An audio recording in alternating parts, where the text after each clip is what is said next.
अस्सलाम नाज़रीन, मैं हूं असद अली तूर अपने प्रोग्राम असद तूर अनसेंसर्ड में। आज हम आपके लिए दो चीज़ों पर बात करेंगे। एक तो जो आज फैज़ाबाद धरना केस से ही जुड़े इसी तरह का एक और जनरल फैज़ हमीद का केस है, वो जस्टिस शौकत अली सिद्दीकी का केस है। उसमें आज 5 रुकनी बेंच ने क्या किया, कुछ बड़े अहम सवालात उठाए और क्या चीफ जस्टिस काजी फैज़ ईसा आज समाअत के दौरान सलाउद्दीन अहमद एडवोकेट साहब से नाराज़ नज़र आए क्योंकि उन्होंने चीफ जस्टिस काजी फैज़ साहब पर गुज़िश्ता दिनों तनकीद की है, उनके फैसले पर तनकीद की है। तो वो भी हम आपको बताएंगे कहानी। और इसके अलावा जो गुज़िश्ता रोज़ जो एक रजिस्ट्रार का जो नोटिफिकेशन आया, रजिस्ट्रार की तरफ से मंसूर शुदा PRO का नोटिफिकेशन आया, जिसमें सुप्रीम कोर्ट में जो सहाफ़ियों का दाखिला है उसको महदूद करने की कोशिश की गई, तो ज़रा आज उस पर भी बात करेंगे और कुछ मैं अपनी एक ज़ाती वजाहत भी दूंगा और कुछ चीफ जस्टिस काजी फैज़ ईसा को याद करवाएंगे कि उनके दौर में क्या हो रहा है और माजी में उनकी पिटीशंस पर क्या लिखा जाता रहा इसी सुप्रीम कोर्ट के मोअज़्ज़िज़ 4 जजेस की जानिब से, जस्टिस मकबूल बाकर, जस्टिस मंजूर अहमद मलिक साहब, जस्टिस मज़हर आलम मियाँ खेल और अगले चीफ जस्टिस सैयद मंसूर अली शाह की जानिब से। तो वो बड़ा दिलचस्प है, ज़रा इस पर भी बात करेंगे। तो पहले आ जाए, आपने यकीनन क्योंकि समाअत लाइव ब्रॉडकास्ट हो रही थी देखी होगी, इसमें जो क्रक्स ऑफ द हियरिंग है वो जो मौजूद जज साहिबान थे, जो 5 रुकनी बेंच है जिसमें चीफ जस्टिस काजी फैज़ ईसा सरबराही कर रहे हैं उसकी, और उनके साथ जस्टिस अमीनुद्दीन खान हैं, जस्टिस जमाल खान मंदोखेल हैं, इसी तरह जस्टिस हसन नज़र रिजवी हैं और जस्टिस इरफान सादत खान है जो कि नए सिंध हाई कोर्ट से एलिवेट होकर आने वाले जज हैं। अगर आप बेंच की कंपोजिशन देखें तो चीफ जस्टिस काजी फैज़ ईसा और जस्टिस जमाल खान मंदोखेल का ताल्लुक बलूचिस्तान से है, जस्टिस अमीनुद्दीन खान का ताल्लुक पंजाब से है, वो साउथ पंजाब के हैं। इसी तरह जो जस्टिस हसन नज़र रिजवी और जस्टिस इरफान सादत खान है, इनका ताल्लुक सिंध से है, कराची से आए हैं ये। तो बड़े दिलचस्प कंपोजिशन है। तो अब ज़रा आ जाते हैं कि इस केस में हुआ क्या। आपको मालूम है कि जस्टिस शौकत अली सिद्दीकी का इल्ज़ाम है कि जनरल फैज़ हमीद और ब्रिगेडियर इरफान रामे ने उनसे आके मुलाकातें की, उन पर दबाव डाला कि हमारी 2 साल की मेहनत ज़ाया हो जाएगी अगर नवाज शरीफ और मरीम नवाज़ को अपने इलेक्शन से पहले बेल दे दी वगैरह वगैरह। तो उस पर चीफ जस्टिस काजी फैज़ ईसा और बेंच के इसरार पर जो जस्टिस शौकत अली सिद्दीकी हैं, जो साबिक जज हैं इस्लामाबाद हाई कोर्ट के, उन्होंने फ्रीक बनाया जनरल फैज़ हमीद को और ब्रिगेडियर इरफान रामे और उस वक्त के इस्लामाबाद हाई कोर्ट के चीफ जस्टिस अनवर कांसी साहब को। अनवर कांसी साहब की तरफ से आज जो वकील पेश हुए फिर जवाब देने के लिए, वो वसीम सज्जाद थे जो साबिक चेयरमैन सेनेट भी रहे हैं, और जो जनरल फैज़ हमीद और ब्रिगेडियर इरफान रामे की तरफ से जो पेश हुए वो ज़राए बताते हैं कि ज़राए का वो हमने खुद देखा, वो ज़राए की एक और ख़बर है वो भी आपको देते हैं। तो वो थे ख्वाजा हारिस साहब जो एक मंजे में फौजदारी मुकदमात के वकील हैं। लेकिन हम आपको यहाँ पे एक खबर भी दे दें कि ज़राए बताते हैं गुज़िश्ता रोज़ ब्रिगेडियर इरफान रामे जो एडिशनल सेक्रेटरी हैं फलक नाज, if I am not wrong, उनके मिनिस्टर ऑफ डिफेंस के, उनके साथ कल सुप्रीम कोर्ट आए थे और वो बैठे रहे। अटॉर्नी जनरल को भी शायद उन्होंने मुलाकात की क्योंकि वहाँ पे अटॉर्नी जनरल ऑफिस में वो देखे गए हैं। और अब ये ज़राए बताते हैं कि ब्रिगेडियर इरफान रामे अब मेजर जनरल हो चुके हैं और इस वक्त वो मौजूद हैं बलूचिस्तान में, मिलिट्री इंटेलिजेंस में कहीं खिदमात सर अंजाम दे रहे हैं। तो बहरहाल ये सब कुछ तो है ही, लेकिन आज जजेस ने बार बार जो सवाल किए जो हामिद खान साहब से, गो के इन तमाम में ब्रिगेडियर इरफान रामे और जनरल फैज़ हमीद और अनवर कांसी ने तमाम इल्ज़ामात की तरदीद की है जो जस्टिस शौकत अली सिद्दीकी ने लगाए हैं। और हालांकि हामिद खान साहब का ये कहना है कि जो अनवर कांसी साहब हैं उनके अपने खिलाफ भी रेफरेंस था, तो जब वो जस्टिस शौकत अली सिद्दीकी के खिलाफ गवाह बने तो उसके बदले में वेरी नेक्स्ट डे उनके खिलाफ रेफरेंस खारिज कर दिया गया, यानी कि उनको नवाजा गया। तो आज जो जजेस के सवालात थे वो ये थे बार बार कि अगर हम ये सुप्रीम जुडिशल काउंसिल का फैसला कालेदम करार दे दें तो ये इल्ज़ामात तो मौजूद हैं अपनी जगह पे, और ये अवामी मुफाद का मामला है, अवामी दिलचस्पी का मामला है कि इतने संगीन इल्ज़ामात लगे हैं, तो इनकी फिर किस तरह से सच्चाई जानी जाए। इस पर जो जनरल फैज़ हमीद के वकील थे ख्वाजा आरिफ साहब, उनका ये कहना था कि देखिए इन्होंने जो इल्ज़ामात लगाए, इन्होंने अदलिया और फौज को स्कैंडलाइज किया है, इस वजह से मिसकंडक्ट इनका हो गया था और ये निकाल दिए गए, तो अब इससे ज़्यादा इंक्वायरी की ज़रूरत नहीं है क्योंकि अब ये निकाले जा चुके हैं और इनकी जो ओहदे की मुद्दत थी वो भी अब ख़त्म होकर एक्सपायर हो चुकी है। तब आप इनको अगर इंक्वायरी करेंगे भी, सच झूठ जानेंगे भी, तो ये रिस्टोर तो हो नहीं सकता बतौर जज। लेकिन हामिद खान साहब का ये कहना था कि इसकी इंक्वायरी होनी चाहिए। आप ये सुप्रीम जुडिशल काउंसिल की हटाने की जो इनको राय थी उसको कालेदम करार देके मामला वापस रिमांड करें, यानी कि सुप्रीम जुडिशल काउंसिल को भेजें और सुप्रीम जुडिशल काउंसिल इन इल्ज़ामात पर इंक्वायरी करवाए। और फिर चीफ जस्टिस काजी फैसला को पूछा था कि अगर हम वहाँ पे भेज भी देते हैं और अगर जस्टिस शौकत सिद्दीकी के इल्ज़ामात झूठे साबित होते हैं तो ये तो फिर भी निकाले जाएंगे, तो उस सूरत में फिर हमने जो पहले फैसला कालेदम करार दिया होगा उसका क्या बनेगा। और अगर इल्ज़ामात सच साबित हो जाते हैं तो फिर आगे क्या कार्रवाई बढ़ाई जाएगी, इस पर आप फिर रहनुमाई करें हमारे, क्योंकि ये अदलिया के इदारे के ऊपर बड़े संगीन इल्ज़ामात लगे, स्कैंडलाइज किया गया। तो उस दौरान फिर बारी आई सलाउद्दीन अहमद साहब की, जो सिंध हाई कोर्ट बार के तरफ से वकील हैं और वो पिटिशनर थे इस केस के अंदर जस्टिस शौकत सिद्दीकी को हटाए जाने के खिलाफ, क्योंकि सिंध हाई कोर्ट बार समझती थी कि ये इल्ज़ामात बहुत संगीन हैं कि अदालती अमल में जनरल फैज़ हमीद मुदाखलत कर रहे थे, एक साबिक वज़ीर-ए-आज़म को सज़ा दिलवाने के लिए सरगर्म थे, जजेस को घरों पर जाकर मुलाकातें कर रहे थे, केसेस लगवा रहे थे, बेंचेस बनवा रहे थे, बेंचेस तोड़वा रहे थे। तो इनको निकालने का ये फैसला भी ना सिर्फ गलत है बल्कि ये मज़ीद तहकीकात का मुतकाज़ी है, और जिन्होंने ये अमल किया है यानी कि जनरल फैज़ हमीद, ब्रिगेडियर इरफान रामी वगैरह, इन लोगों के खिलाफ कार्रवाई की जाए। तो उस पर चीफ जस्टिस काजी फैसला ने आज जब सलाउद्दीन अहमद साहब से पूछा कि आप क्या चाहते हैं, कि आप भी समझते हैं कि मामला रिमांड बैक कर दिया जाए सुप्रीम जुडिशल काउंसिल को, तो सलाउद्दीन अहमद साहब ने कहा कि नहीं, सुप्रीम जुडिशल काउंसिल के पास इख्तियारात महदूद हैं, तो बेहतर होगा आप मामला वहाँ पर रिमांड बैक करने के बजाय सुप्रीम कोर्ट यहीं पर, उसके पास लामहदूद इख्तियारात हैं और उसके पास ये इख्तियार है कि वो इंसाफ की फराहमी के लिए किसी भी किस्म के इक़दाम ले सकती है। तो आप एक कमीशन बना दें या खुद से प्रोब करके यानी कि तहकीकात करके इस मामले की सच्चाई जाने के शौकत सिद्दीकी साहब के इल्ज़ामात सच हैं या झूठ हैं।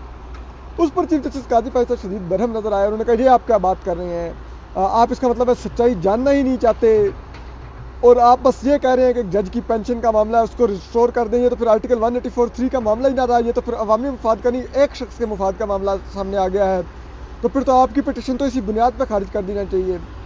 इस पर जो सलाउद्दीन अहमद थे उन्होंने फिर दोहराया, उन्होंने कहा मैं नहीं कह रहा कि सच्चाई ना जाने, मैं ये कह रहा हूँ सच्चाई यहीं पर जान लें, यहाँ पर आप तहकीकात खुद कर लें, सुप्रीम कोर्ट कर ले या एक कमीशन बना दे। चीफ जस्टिस काजी फैसला ने कहा था कमीशन तो हुकूमत बनाती है, हमारे पास कैसे इख्तियार है, बताएं कि हम कमीशन बना सकते हैं। तो सलाउद्दीन अहमद साहब ने कहा कि आप हुकूमत को ऑर्डर कर दें कि वो कमीशन बना दे, लेकिन चीफ जस्टिस बार बार बरहम नजर आ रहे थे और वाज़ेह तौर पर उनके अंदाज से ये फील हो रहा था कि उनको शायद वो गुस्सा है जो उन्होंने बल्ला लेने का फैसला दिया था पीटीआई से, उसका इलेक्शन सिंबल वापस लेने का, जिस वजह से पूरा का पूरा पाकिस्तान का इलेक्शन मुतनाज़ा हो गया। और अब जिसे कहते हैं ना मिलिट्री एस्टेब्लिशमेंट की तरफ से इलेक्शन चोरी होने में अब खुल के कह सकते हैं कि इसमें चीफ जस्टिस काजी फैसला का भी बराह रास्त हिस्सा है। तो उस फैसले पर सलाउद्दीन अहमद साहब ने भी तनकीद की थी और उन्होंने कहा था कि ये एक नई तरह का 62(1)F चीफ जस्टिस काजी फैसला ने ईजाद किया है कि उन्होंने पूरी की पूरी पार्टी के उम्मीदवारों को आज़ाद कर दिया और बाहर कर दिया है। तो वो उसके ऊपर शायद चीफ जस्टिस काजी फैसला को वो शायद वो उनकी तनकीद पसंद नहीं। हालांकि सलाउद्दीन अहमद साहब माजी में चीफ जस्टिस काजी फैसला के वकील रहे हैं जब उनके खिलाफ जनरल फैज़ हमीद और जनरल कमर बाजवा ने एक झूठा रेफरेंस दायर किया था एक साजिश के तहत। तो बहरहाल वो आज बार बार उनकी क्वेश्चनिंग और बॉडी लैंग्वेज में और जिस अंदाज में सलाउद्दीन अहमद साहब से मुखातिब हो रहे थे वो बड़ा अनयूजुअल था। चीफ जस्टिस काजी फैसला ऐसा करते नहीं है, तो वो एक फील थी। तो बहरहाल अब देखते हैं कि चीफ जस्टिस काजी फैसला इसमें क्या करते हैं। फिलहाल उन्होंने फैसला महफूज कर लिया है और तमाम लोगों से रिटन आर्गूमेंट मांगे हैं 3 हफ्तों में। उसके बाद उन्होंने कहा कि हम उन रिटन आर्गूमेंट के बाद या तो फैसला सुना देंगे और या फिर यह है कि हो सकता है हम एक और समाअत करें जिसमें हम उन रिटन आर्गूमेंट्स की बुनियाद पर मजीद अपने आप को क्लियर करने के लिए वकला से सवालात करें। तो अब देखते हैं 3 हफ्ते बाद इस केस का। आप कह सकते हैं कि 4 हफ्तों में अगले में फैसला मुतवक्का है, क्योंकि चीफ जस्टिस कादिर फैज़ल ने कहा हमारे पास और बहुत से केसेस हैं, तो हम कोशिश करेंगे 1 हफ्ते के अंदर अंदर इसका फैसला सुना दें। अब दूसरा मामला आ जाता है, दूसरा रोज एक सर्कुलर आया, उसमें कहा गया कि वो सुप्रीम कोर्ट में जो जर्नलिस्ट हैं वो जो एंटर होंगे, हम आपको बता देते हैं, ये जो शाहिद हुसैन कंबो साहब हैं, जो PRO सुप्रीम कोर्ट है, इनके पब्लिक रिलेशन ऑफिसर, जो एक जो मुतनाज़ा और जाली चीफ जस्टिस अब्दुल हमीद डोगर की तरफ से तैनात किए गए थे उनके दौर में, और तब से आज के दिन तक यही सुप्रीम कोर्ट के PRO हैं, कोई और PRO नहीं आया। तो इतने चीफ जस्टिस के साथ इन्होंने काम किया है, तो यकीनन इनको बहुत अच्छी तरह पता है कि हर चीफ जस्टिस को कैसे उसकी मंशा के मुताबिक चलना है। उसकी मंशा के खिलाफ जाऊंगा तो मैं सौदे से हटा दिया जाऊंगा। तो आप ये नहीं कह सकते कि शायद कंबो साहब का अपना ज़ाती जारी करदा ये सर्कुलर है, और इसमें उन्होंने लिखा भी है कि ये सर्कुलर रजिस्ट्रार जजीला असलम साहिबा की अप्रूवल से जारी हो रहा है। ठीक है, और रजिस्ट्रार जजीला असलम साहिबा चीफ जस्टिस कादिर फैज़ल साहब की तरफ से तैनात करदा रजिस्ट्रार हैं, और ये एक जुडिशल ऑफिसर थी। तो उसमें जो इन्होंने सर्कुलर जारी किया, जिसकी 20 जनवरी 2024 की डेट है, इसमें उन्होंने कहा कि जी मैं तमाम सुप्रीम कोर्ट कवर करने वाले बीट रिपोर्टर्स को आगाह कर रहा हूँ कि आइंदा से उनको सुप्रीम कोर्ट में दाखिला सिर्फ उस सूरत में मिलेगा कि उनके पास अपने न्यूज़ चैनल या अखबार का एक वैलिड कार्ड होगा, और उसके बाद वो इन शराइत को मज़ीद तय करेगा तो अंदर आ सकेगा। एक, वो सिक्योरिटी एहलकारों को बाहर, जो पुलिस एहलकार है उनको तलाशी दे के अंदर आएगा, विच इज़ फेयर। हमें तलाशी देनी चाहिए, हम कोई VIP नहीं है, मुकद्दस गाय नहीं है कि हम सहाफ़ी हैं तो हम तलाशी मत दें। मैंने तो आज तक सड़क के नाके के ऊपर पुलिस वाले मुझे रोके, मैंने कभी तलाशी से इनकार किया, मैं नीचे उतरा तो कभी सहाफ़ी का तारुफ नहीं कराता, अपनी गाड़ी की पूरी तलाशी देता हूँ, क्योंकि मुझे पता है वो हमारी खिदमत के लिए पुलिस एहलकार ड्यूटी दे रहे होते हैं, हमारी सिक्योरिटी के लिए अपनी जान खतरे में डाल के खड़े होते हैं।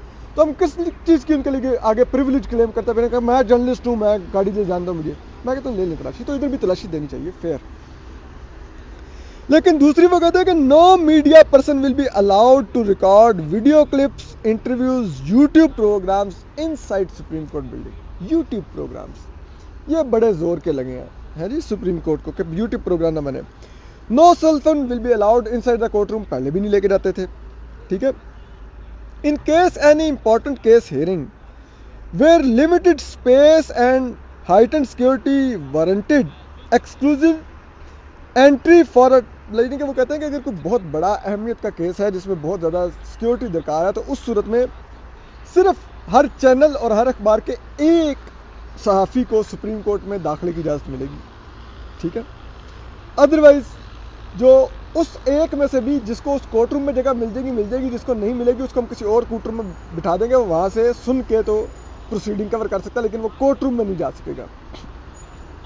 ठीक है, अब बात यह है कि जनाब कि अगर तो ऐसा ही है, पहले तो ये बताइए कि ये YouTube की वीडियो से प्रॉब्लम कब शुरू हुई। चीफ जस्टिस कादिर फैज़ल साहब ने 17 सितंबर को ओथ लिया था।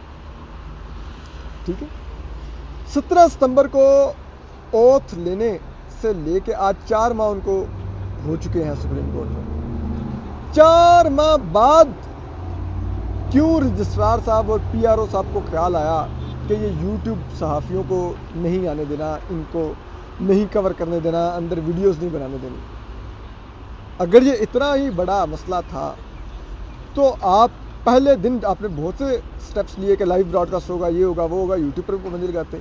ये तब भी क्यों हुआ जब आपने बल्ला छीनने का, PTI से इलेक्शन सिंबल वापस लेने का फैसला दिया, और उसके बाद आप लोगों पर शदीद तनकीद हुई, जिसमें जो हम यूट्यूब पर मौजूद सहाफ़ी हैं उनका सबसे ज़्यादा किरदार था। तो उस तनकीद से घबरा के अब आपको YouTube वीडियो से प्रॉब्लम शुरू हो गई है। ठीक है, और फिर आप ये देखिए कि कितनी बड़ी आयरनी है कि आप कह रहे हैं कि एक सहाफ़ी आ सकेगा, एक से ज़्यादा नहीं आ सकेगा, और YouTube वीडियो नहीं बन सकेगी, कोर्ट प्रोसीडिंग ऑब्जर्व करनी है तो कोर्ट रूम में नहीं तो जगह दूसरी पे बिठा देंगे अगर जगह नहीं होगी। तो हम आपको एक चीफ जस्टिस कादिर फैज़ल साहब ने खुद जब उनके खिलाफ रेफरेंस आया हुआ था, एक पिटीशन दायर की थी कि जो उनके खिलाफ रेफरेंस की ये सुप्रीम कोर्ट में अब समाअत चल रही है इस मामले की 10 रुकनी बेंच के सामने, उस कार्रवाई को बराह रास्त नशर किया जाए ताकि अवाम को पता चले कि सुप्रीम कोर्ट में क्या होता है, और ये आर्टिकल 19A के तहत अवाम का बुनियादी हक है। ये 10 रुकनी बेंच था जिसकी सरबराही उस वक्त के चीफ जस्टिस उमरताब बंदयाल साहब कर रहे थे। उनके साथ जस्टिस मकबूल बाकर थे, जस्टिस मंजूर अहमद मलिक थे, जस्टिस मदन आलम मियाँ खेल थे, जस्टिस सजाद अली शाह थे, जस्टिस मंसूर अली शाह थे, जस्टिस मुनीब अख्तर थे, जस्टिस याया अफरीदी थे, जस्टिस काजी अमीन अहमद थे और जस्टिस अमीनुद्दीन खान थे। इसमें 4 जजेस ने करार दिया, और ये 4 जजेस कौन थे? जस्टिस मकबूल बाकर, जस्टिस मंजूर अहमद मलिक, जस्टिस मदन आलम मियाँ खेल और जस्टिस मंसूर अली शाह। इन्होंने कहा कि article 19A of the constitution of Islamic Republic of Pakistan 1973 creates an obligation on state institutions including the judiciary to take the necessary measures to ensure realization of the fundamental right of citizen to have access to information of matter of public importance, cases under article 184(3) of the constitution, including review petitions and other matters arising therein are matters of public importance, and public has a right to know and see how proceedings in these cases are conducted and concluded by the court। यानी कि वो कह रहे हैं कि article 19A आईन पाकिस्तान का ये जिम्मेदारी आयद करता है और फर्ज करता है तमाम रियासती इदारों पर बशमूल सुप्रीम कोर्ट पर कि वो अवाम को ये बुनियादी हक दें कि वो अदालत में होने वाली समाअत का मुशाहिदा कर सकें, आके देख सकें, सुन सकें कि किस तरह से समाअत होती है और किस तरह से जजेस नतीजे पर पहुंचते हैं और फैसला सुनाते हैं। वो कह रहे हैं हर शहरी का हक है। यहाँ पर सहाफ़ियों के भी हक को महदूद किया जा रहा है, और ये चीफ जस्टिस काजी फैज़ ईसा की पिटीशन पर आए हुए 4 जजेस का नोट है। उन्हीं चीफ जस्टिस काजी फैज़ ईसा के अंडर अब सहाफ़ियों के लिए नई शराइत आयद की जा रही है। यूट्यूब मत कर सकें, ये एंट्री पास के लिए एंट्री के लिए अब कार्ड हो, प्लान है, ये है, वो है। अब चीज़ें, मैं इस अमर का प्रिंसिपली मुखालिफ हूँ, सिर्फ इस वजह से नहीं कि मेरे पास कार्ड नहीं होता। मैं भी चाहूँ किसी जाली अखबार का कार्ड बना के आ जाऊँगा, लेकिन मैं नहीं जालसाजी करना चाहता ना। मैंने इस्लामाबाद हाई कोर्ट में भी जब जजेस के ने कहा था, उस वक्त जस्टिस सतरमिल्ला चीफ जस्टिस होते थे, कि सहाफ़ियों के लिए लिमिटेड नंबर होगा कि इतने ही सहाफ़ी आ सकेंगे और उनको पास मिलेगा तो वो आ सकेंगे। तो मैंने तब भी उसके खिलाफ स्टैंड लिया, तो मेरी शदीद लड़ाई हुई थी उस वक्त अपने सहाफ़ी दोस्तों से। मैं आज भी उसी असूल पे कायम हूँ कि जब आप ये करते हैं तो आप ना सिर्फ सेंसरशिप करते हैं, आर्टिकल 19A की खिलाफ वर्जी करते हैं, बल्कि सहाफ़ियों की कवरेज के अमल को महदूद करते हैं। आपको पता है इस्लामाबाद हाई कोर्ट में उस पास सिस्टम के लागू होने के बाद मैं मियां नवाज शरीफ साहब का ट्रायल ना कवर कर सका उधर, क्योंकि मैं नहीं पास होता था मेरे पास। मैं क्या करता? तो मेरा जो मेरे व्यूवर है उसका हक तो मारा गया, मैं उन तक पूरी उधर से रिपोर्ट ही नहीं कर पा रहा था।